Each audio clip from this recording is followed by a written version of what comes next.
de la cirrosis hepática, la enfermedad de las hepatopatías graves, porque este proceso es exclusivamente hepático, la transformación de fenilalanina en tirosina. Entonces, por lo tanto, todos estos aminoácidos son claves. Les mencionaba el glutamato. El glutamato es no esencial, nosotros lo podemos sintetizar. Sin embargo, tiene mucha importancia porque per se, por sí mismo, él es un neurotransmisor excitatorio. Pero además es precursor del ácido gamma-aminobutírico, que es el GABA que ustedes conocen, ¿bien? Que es inhibidor de la transmisión sináptica. Por tanto, el glutamato no es esencial, sin embargo, es clave en el organismo nuestro. Además, es precursor de otro aminoácido que es la glutamina. Y la glutamina es un aminoácido que transporta amonio a través de los tejidos. Entonces, hay aminoácidos claves, como sabemos, y aminoácidos esenciales. Algunos esenciales, además, son claves. ¿A qué llamamos aminoácidos esenciales? Ustedes recordarán que son los que nuestro organismo carece de las enzimas para sintetizarlos y tenemos, por lo tanto, que ingerirlos en la dieta. Eso determina que las proteínas que nosotros ingerimos en nuestra alimentación deben ser proteínas de alto valor biológico, ¿cierto? ¿Y cómo se puede medir el valor biológico de una proteína? ¿Cómo se ha medido? ¿Cómo se conoce? Porque además se conoce el valor biológico de las diferentes proteínas dietéticas. Este es un estudio que se hizo a través de la FAO a nivel mundial en la década de los años 70 del siglo pasado. Y eso estableció precisamente valores específicos biológicos de diferentes proteínas, tanto de origen animal como de origen vegetal. Dentro de esos estudios que se hicieron, primero que todo se evaluó el requerimiento de los aminoácidos esenciales que cada población humana en los diferentes sitios geográficos del planeta tienen acerca de esos aminoácidos esenciales y con relación también a la edad, al sexo, al estado fisiológico del ser humano. Es decir, en el caso particular de la mujer, la gestación y la lactancia. ¿Bien? Ese fue un estudio poblacional mundial y a partir de ahí se estableció lo que se llama una proteína hipotética. Esa proteína no existe, que se llama la proteína de la FAO. ¿Bien? Esta proteína contiene la proporción de aminoácidos esenciales que cubre las necesidades de cualquier persona, o cubriría las necesidades de cualquier persona en cualquier lugar del mundo, independientemente de su edad, el sexo y actividad física.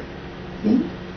Es una proteína ideal, que así se llama, que se llamó la proteína de la FAO. Y con ese patrón se empezaron a comparar la composición aminoácidica de las proteínas que nosotros ingerimos diariamente, todos los seres humanos. O sea, de tanto de origen animal como de origen vegetal. A ver, ustedes revisaron, ¿cuáles son las proteínas de más alto valor biológico? La que tienen un porcentaje de aminoácidos, ¿de qué tipo? Los esenciales. Eso es importantísimo. Tienen fácil digestibilidad. O sea, no solamente para saber el valor biológico de una proteína se consideró su composición aminoácidica en aminoácidos esenciales, sino también su facilidad para ser digerida y por lo tanto aprovechada desde el punto de vista nutricional. En ese caso fueron dos proteínas las que ganaron el primer lugar. ¿Cuáles fueron? Ovoalbúmina. Es decir, la proteína más abundante en la leche, que es la caseína, y la ovoalbúmina del huevo. Afortunadamente son dos alimentos desde el punto de vista de posibilidades y disponibilidad a nivel mundial son bastante asequibles. ¿Sí? Y ustedes pensarán, bueno, ¿y por qué la proteína cárnica no está ahí? ¿Qué problema? ¿Carecerá de aminoácidos esenciales la proteína cárnica?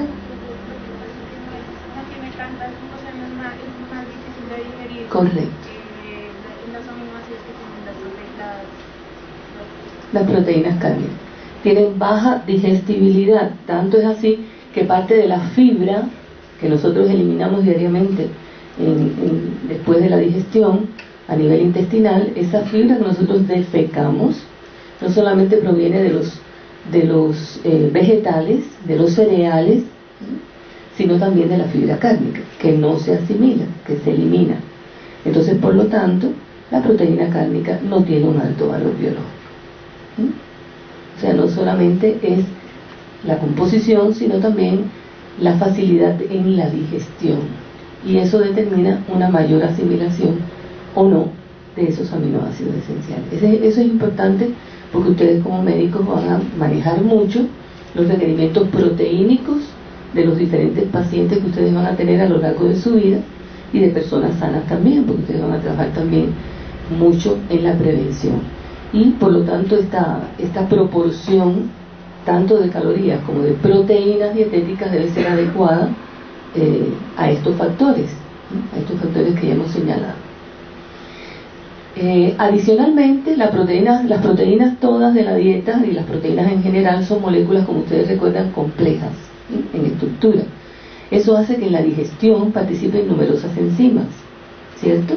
Y eso hace también que la digestión de las proteínas sea una digestión más lenta que la digestión de los carbohidratos, por ejemplo, y de los lípidos también, ¿sí?, pero sobre todo de los carbohidratos. ¿En qué sitio del tubo digestivo se comienza la degradación de las proteínas? A nivel estomacal. ¿Cuál es la enzima? ¿La gastrina es una enzima o es una hormona que se sintetiza? Eso es importante tenerlo pues diferenciado.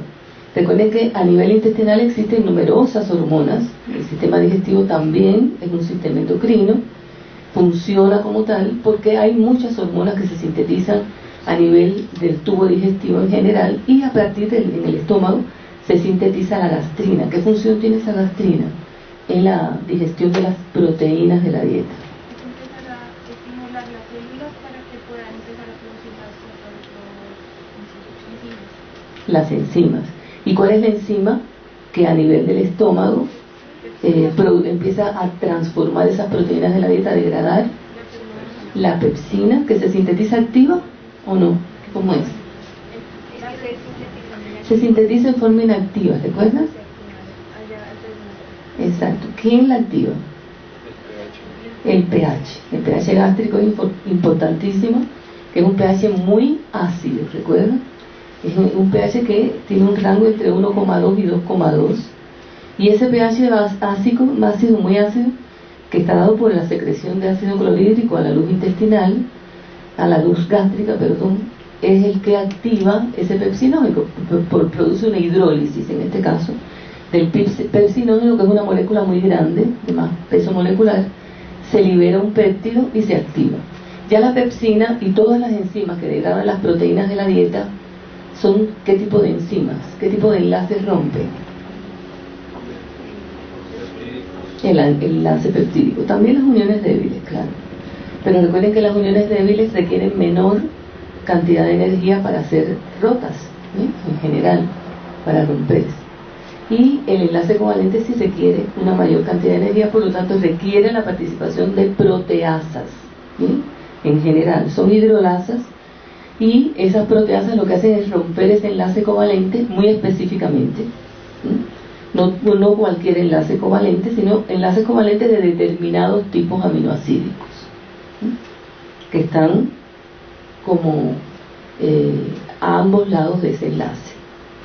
Entonces, a nivel del estómago tenemos la pepsina, y los productos de la acción de la pepsina pasan a nivel hacia el duodeno, ¿no?, haciendo parte del bolo alimenticio. Y ya a nivel duodenal, ¿qué otras enzimas funcionan o siguen hidrolizando las proteínas de la dieta? A nivel intestinal sí se segrega la colecitoquinina, que lo que hace básicamente es vaciamiento de la vesícula biliar. Ese es el estímulo, el efecto de la colecistoquinina. Pero ¿qué enzimas? La tripsina, quimotripsina, carboxipeptidasa, aminopeptidasa y dipeptidasa. Son todas esas enzimas. Pero todas esas enzimas, muchas de ellas, no todas, pero muchas, se sintetizan a nivel de ¿qué tejido? Del páncreas exocrino. Ya estamos viendo la función del páncreas en toda la digestión, ¿sí?, y también en la regulación metabólica. tienen funciones muy específicas y muy importantes en nuestro organismo para el mantenimiento de la homeostasis.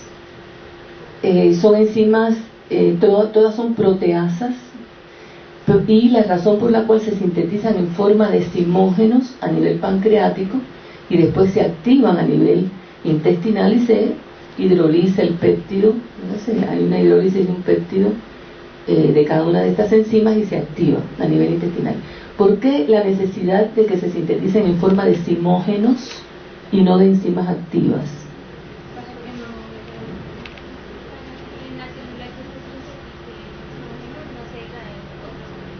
Claro.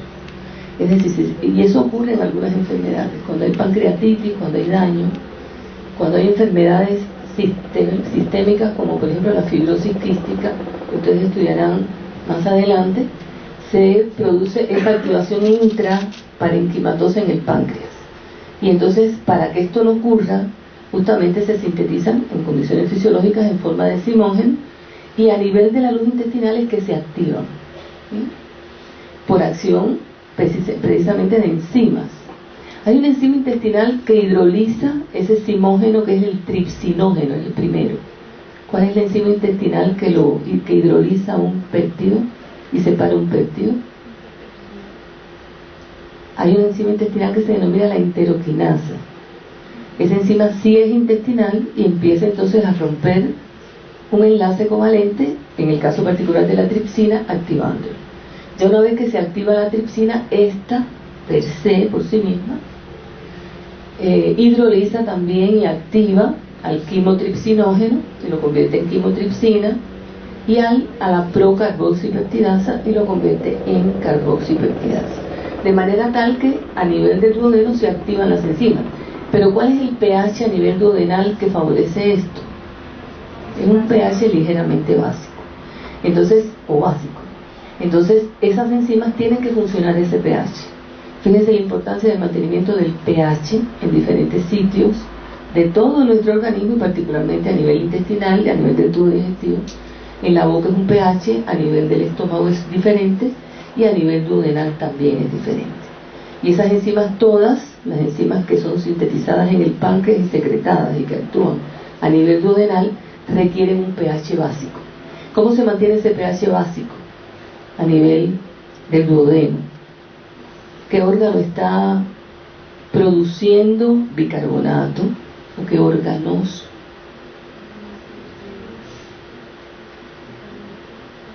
Para mantener ese pH básico, la vesícula biliar, el jugo biliar es uno de los que aportan, es uno de los componentes en el caso particular de la digestión, que aporta justamente, además de otros componentes como son las sales biliares, etcétera, pero aporta ese pH básico. Pero hay otro tejido que también lo aporta, ¿se acuerdan? Bueno, sí, el riñón, tú estás hablando muy bien, eso es cierto. El riñón, recuerden que tiene esa función de reabsorción de bicarbonato para estabilizar el pH, definitivamente. Pero ya a nivel propiamente dicho intestinal, hay un órgano que también segrega su jugo, que contiene todas estas enzimas a las que hemos hecho referencia, que es el tejido pancreático.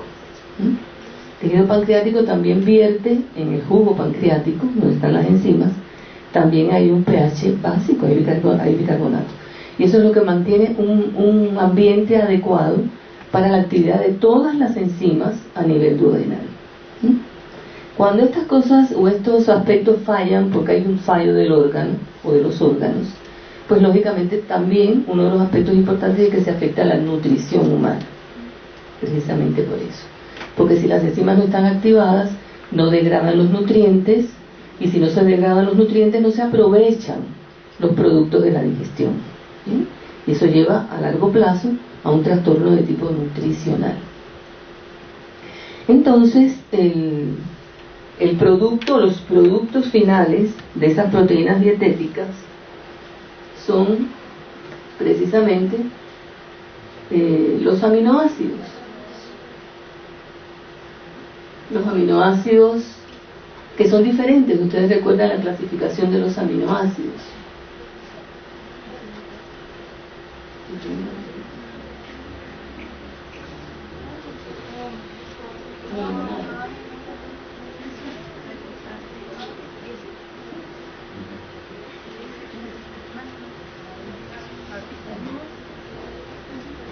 Ustedes tienen este material en su plataforma.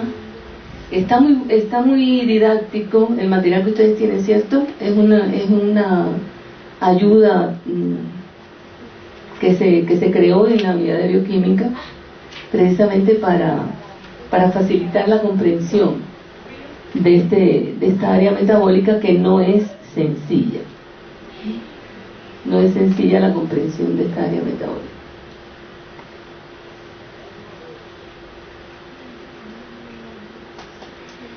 Entonces, hay algo que sí yo quisiera referirles con relación al metabolismo nitrogenado.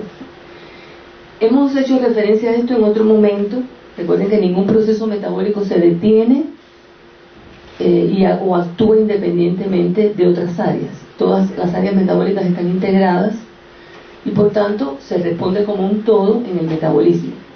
Pero particularmente el metabolismo aminoacídico, hay procesos en los cuales no se puede inferir que predominan después de la ingesta, por ejemplo, pero no se puede asegurar de una manera permanente de que ese proceso siempre esté estimulado.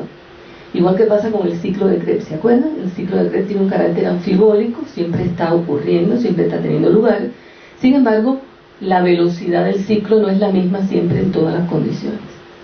En el caso particular de las proteínas y particularmente de los aminoácidos y de otros compuestos nitrogenados de bajo peso molecular, ¿por qué estamos estudiando metabolismo de compuestos nitrogenados de bajo peso molecular?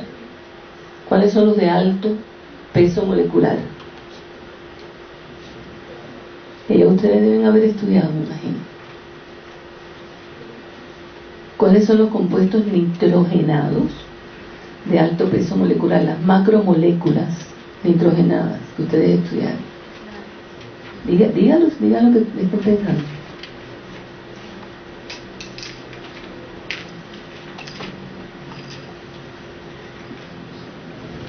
Hay un tema importantísimo que se denomina genética molecular, ¿se acuerdan? ¿Qué procesos ocurren en la genética molecular? ¿Qué estudiaron ustedes dentro de ese tema general?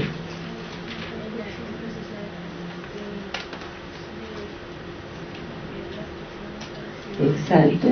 Por lo tanto, eso es la biosíntesis, muy bien. Ustedes estudiaron la replicación del ADN, que es la biosíntesis del ADN, la transcripción de ese mensaje a otra estructura, que es la biosíntesis de los 3 tipos de ARN. Hay más, pero mensajero, ribosomal y de transferencia. Y finalmente, todos estos ácidos ribonucleicos, ¿cómo participan en el ribosoma en la traducción de esa información genética a un lenguaje diferente?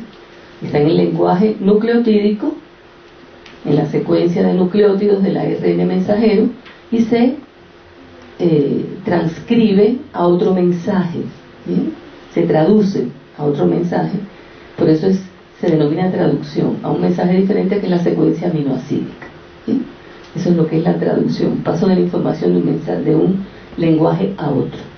Y ya ustedes lo estudiaron. Entonces los otros compuestos nitrogenados de alto peso molecular son las proteínas, ácidos nucleicos y proteínas, que no es lo que vamos a estudiar acá.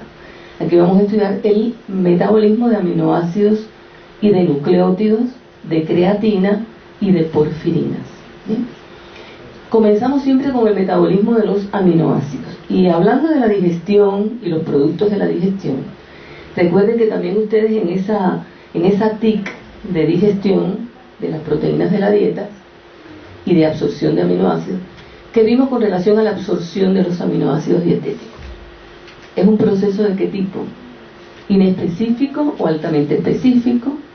¿No consume energía o consume mucha? ¿Qué conclusión ustedes sacaron con relación a estas características del proceso? Es un proceso básicamente muy específico, porque se recuerden que son diferentes aminoácidos aminoácidos básicos, aminoácidos aromáticos, aminoácidos ácidos, ¿sí?, con características estructurales muy diferentes, y por lo tanto hay transportadores específicos a nivel de la mucosa intestinal para cada grupo a veces de aminoácidos similares en estructura, ¿bien? Algunos de estos transportadores hacen su captación de aminoácidos, llevan a cabo este proceso de aminoácidos que no siempre corresponden al mismo grupo desde el punto de vista químico o estructural, ¿sí? Sin embargo, en la mayor parte de los procesos de transporte de aminoácidos hay consumo energético. Entonces es un proceso que gasta mucha energía, ¿sí? Esto es importante tenerlo en cuenta, y por lo tanto es un proceso de alto costo, ¿ok? ¿Por qué hablamos inicialmente de los aminoácidos dentro de todo el metabolismo de compuestos nitrogenados? ¿Qué conclusión ustedes sacaron después de leer la ayuda que ustedes tenían o tienen? ¿Por qué son tan importantes, particularmente los aminoácidos, dentro de todo este metabolismo? Porque cumplen varias funciones, ¿no? ¿Cuáles, por ejemplo? Algunos aminoácidos, no, pues, como que todos hacen parte de la síntesis de proteínas, pero algunos otros son reguladores, no, son como que intervienen en el ciclo metabólico de otros compuestos, como los carbohidratos o los... Muy bien. Es decir, todos los aminoácidos finalmente cuando pierden su grupo amino, ¿se acuerdan? Es que se convierten en alfa-cetoácidos. Eso lo vamos a ver ahorita. Y al convertirse en alfa-cetoácidos pueden transformarse en glucosa o pueden transformarse en cuerpos cetónicos. Algunos aminoácidos se transforman tanto en glucosa como en cuerpos cetónicos, y esa es una de las funciones. Pero recuerden que ya convirtiéndose en glucosa o en cuerpos cetónicos están llevando a cabo una función que no es la esencial de los aminoácidos, porque es una función calórica energética, que es importante pero no es la principal, y es importante, hay que tenerlos en cuenta. Entonces, también los aminoácidos, recuerden que son precursores de otros compuestos nitrogenados, de las bases nitrogenadas de los nucleótidos. Son precursores de las porfirinas, el anillo policíclico que con el hierro forma el grupo M o hemo de todas las hemoproteínas. La que con más frecuencia se menciona siempre es la hemoglobina, pero está la mioglobina, están todos los citocromos del transporte de electrones, y están enzimas como la catalasa, que son hemoproteínas, ¿sí?, de la defensa antioxidante. Tenemos muchas. Por lo tanto, los aminoácidos participan en la síntesis de estos compuestos nitrogenados, que son las porfirinas, ¿sí? Y también participa en la síntesis de la creatina, que al fosforilarse se convierte en el fosfato de creatina, que es una de las principales y rápidas fuentes de utilización en la actividad física a nivel muscular, ¿sí? Entonces tiene mucha importancia biológica. Imagínense, precursores de las bases nitrogenadas de los nucleótidos. De aquí que el nitrógeno aportado por estos aminoácidos de las proteínas de la dieta se considera nitrógeno metabólicamente útil. A ver, ¿por qué se consideran a los aminoácidos que aportan el nitrógeno? Tengo deseos de madre.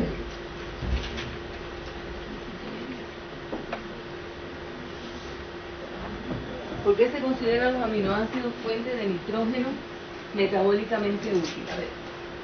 A ver.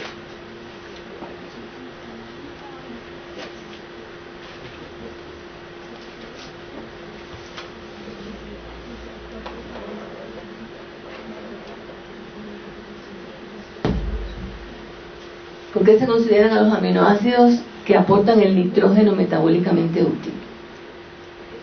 Hablando de todo lo que acabamos de hablar.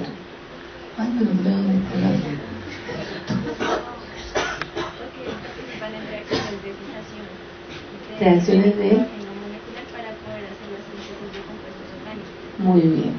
Porque son los que aportan ese nitrógeno para formar otros compuestos nitrogenados, como son los nucleótidos, como es la creatina, bases nitrogenadas de los nucleótidos, la creatina y las porfirinas, por ejemplo. Y entonces por esa razón es la única fuente que tenemos de nitrógeno. Recuerden que muchas bacterias tienen las enzimas para sintetizar todos los aminoácidos que necesitan, pero nosotros dependemos de la dieta para obtener los llamados aminoácidos esenciales, que forman parte de todas nuestras proteínas corporales y que muchos, como ya dijimos, son aminoácidos que participan en procesos muy especiales, como muy particulares, como la síntesis de neurotransmisores o de hormonas. Por lo tanto, siempre, como hemos visto hasta ahora, hay procesos o vías metabólicas del metabolismo nitrogenado que predominan después de la ingesta, por supuesto, y otras vías metabólicas que van a predominar en condiciones de ayuno o de actividad física. Sin embargo, repito, el caso particular del metabolismo nitrogenado no siempre se comporta de esta manera.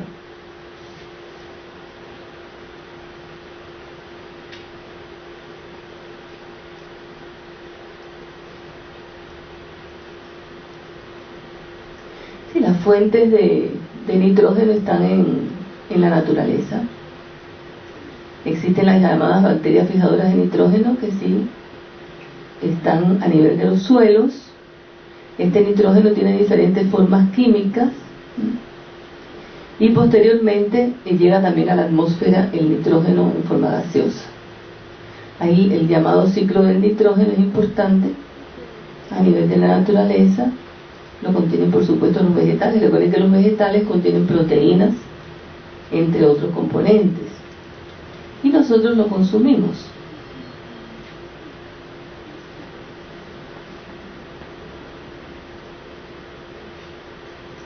Recuerden siempre esta característica general de los aminoácidos, del grupo amino y carboxilo unido al mismo carbono, carbono alfa.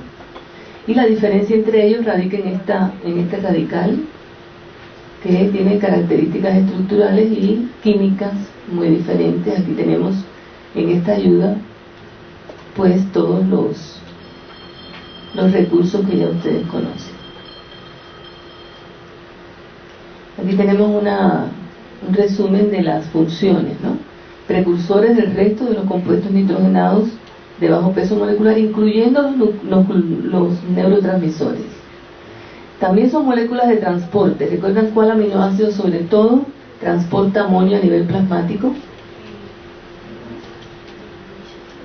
La glutamina, ¿sí? Que se sintetiza a partir del glutamato y es una forma de transportar nitrógeno entre los tejidos. Y lógicamente son componentes esenciales de numerosas proteínas de importancia biológica fundamental. Aquí están otros tipos de compuestos nitrogenados que habíamos mencionado ya. La dopamina, un neurotransmisor, creatina, protoporfirina y una de las bases nitrogenadas purínicas, la adenina.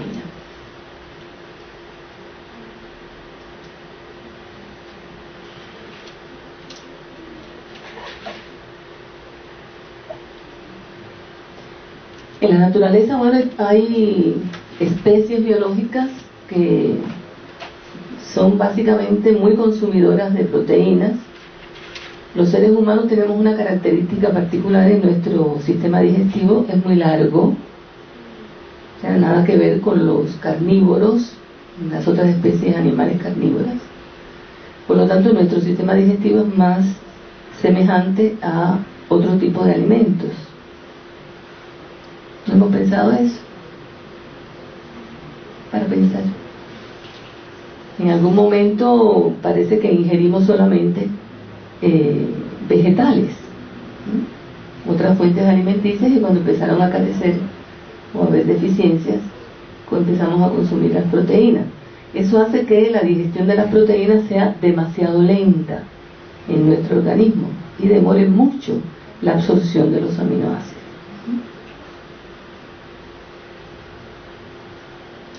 También el estado metabólico determina mucho el requerimiento proteico.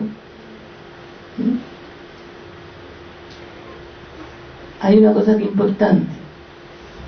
Cuando la dieta se excede, las proteínas de la dieta exceden los requerimientos de aminoácidos de proteínas que tenemos nosotros, en nuestro organismo, parte de esos aminoácidos continúa su degradación. Por eso les digo que no siempre estos procesos se pueden equiparar con lo que ya estudiamos en glúcidos, carbohidratos y lípidos.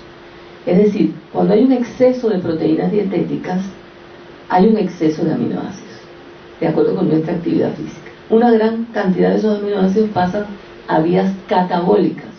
Y en ese caso pregunto, ¿la excreción del nitrógeno por vía urinaria y por vía fecal es mayor o menor? Mayor. Entonces va a presentarse lo que se llama un balance nitrogenado negativo, una mayor excreción de nitrógeno, en forma básicamente de amonio y de otros compuestos como la urea, por ejemplo. Entonces, precisamente esto está muy asociado con esa edad, esa actividad física que nosotros realizamos diariamente. Aquí tenemos otra situación. Esta persona fue muy importante en la independencia de la India, Mahatma Gandhi. Él tenía un hábito de hacer periodos de ayuno por su religión muy frecuentes, pero adicionalmente él hizo dietas, huelgas de hambre muy prolongadas, de manera pacífica, solicitando la independencia de la India del Reino Unido. Al fin se logró. Mahatma Gandhi no murió en esas dietas. Mahatma Gandhi murió de un atentado después de ser la India independiente. Fíjense las situaciones. ¿Por qué? Porque hay una adaptación metabólica en el organismo de los seres humanos. Y esa adaptación metabólica, en el caso particular de él, pues le permitió hacer esos periodos de ayuno enormemente prolongados, siempre ingiriendo líquido, por supuesto, y no alimentos sólidos. Pero lógicamente en una situación de esta, en que la persona o bien haga esas dietas excesivamente ausentes, por ejemplo de alimentos sólidos, pues lógicamente ¿qué utiliza el organismo para producir energía? Después que se gasta la reserva calórica de los lípidos, las proteínas, y eso hace que la masa muscular disminuya de una manera notable y pase al catabolismo de proteínas, catabolismo de aminoácidos y una mayor excreción nitrogenada tanto por vía urinaria como por vía fecal. Es lo que se denomina balance nitrogenado negativo. Eso se ve también en las llamadas enfermedades consuntivas, como es la tuberculosis. La tuberculosis ya está presente hace ya bastante tiempo dentro de las 10 primeras causas de morbilidad a nivel mundial, pero también el síndrome de inmunodeficiencia SIDA también es una enfermedad consultiva. Ya en estos momentos existen tratamientos que mantienen condiciones mejores, ¿no?, en estos pacientes, pero son enfermedades crónicas que van produciendo como un deterioro paulatino de todo el organismo, con lo cual también se afecta incluso la absorción de los aminoácidos de las proteínas de la dieta. No son esas solas, son muchas. El cáncer, por ejemplo, ya en el estadio ya final del cáncer, donde hay un metástasis y hay una situación bastante sistémica de la enfermedad, pues también se produce un balance nitrogenado negativo. ¿Qué quiere decir negativo? Que se elimina más que lo que se retiene en el organismo. ¿En qué edad nosotros tenemos, en los seres humanos en general, un balance nitrogenado francamente positivo? ¿En qué etapas de la vida? Es durante el crecimiento, el desarrollo, en la infancia, básicamente. En el crecimiento y desarrollo, todavía ustedes están en un balance nitrogenado positivo. Sin embargo, en los adultos se llega a lo que tenemos en la parte izquierda de la lámina, a un balance nitrogenado. Es decir, hay una proporción bastante equilibrada del nitrógeno que se retiene y del nitrógeno que se excreta o se elimina. En la senectud, en la vejez, ya este balance nitrogenado tiende más a ser negativo, precisamente porque hay una serie de procesos metabólicos que se van también deteriorando, ¿no?, de manera progresiva. Y también en la vejez, además de todas estas situaciones, pues se presenta un balance nitrogenado negativo. Por tanto, los requerimientos proteínicos los requerimientos proteínicos varían con la edad, con el sexo, con la actividad física, con la condición, como ya dijimos, fisiológica, pero también si hay alguna enfermedad, pues también esto se modifica. La digestión, bueno, ya habíamos hablado que hay muchísimas fuentes de aminoácidos en la alimentación y que el valor biológico de las proteínas está dado básicamente por la composición aminoácidica en aminoácidos esenciales, pero también por la digestibilidad, es decir, la capacidad que tiene el organismo nuestro y de acuerdo con las proteínas que estamos ingiriendo de utilizarlas de manera eficiente. Y estas son las de mayor valor biológico. Incluso en ese estudio al que les hice referencia, que hizo la FAO hace tanto tiempo, se determinó que la caseína de la leche materna supera los requerimientos de la proteína ideal de la FAO. Por eso es tan importante la lactancia materna en los niños en un periodo más o menos prolongado durante los primeros meses de vida, precisamente porque aporta también una composición en aminoácidos esenciales superior que cualquier otra proteína, aunque sea de la leche no materna.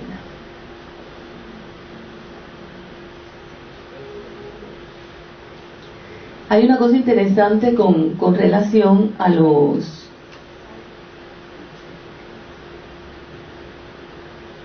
aminoácidos presentes o las proteínas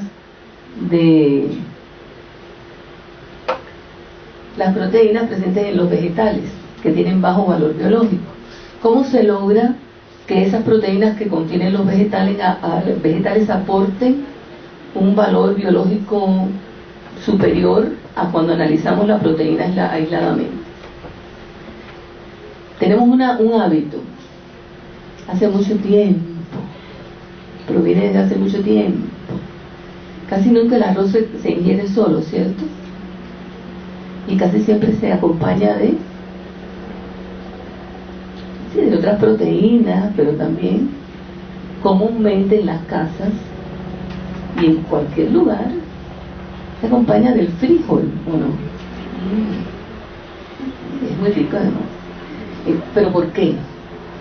Resulta que la proteína, si ustedes lo analizan y lo revisan en los libros de nutrición, el valor biológico de las proteínas contenidas en el arroz es muy bajo, porque carece de uno o más de un aminoácido esencial. Lo mismo sucede con la proteína del frijol, que carece de uno o más de un aminoácido esencial. Sin embargo, si las ingerimos simultáneamente, o con muy poco tiempo entre la ingesta de una y la otra, estamos suplementando entre las dos proteínas las carencias individuales.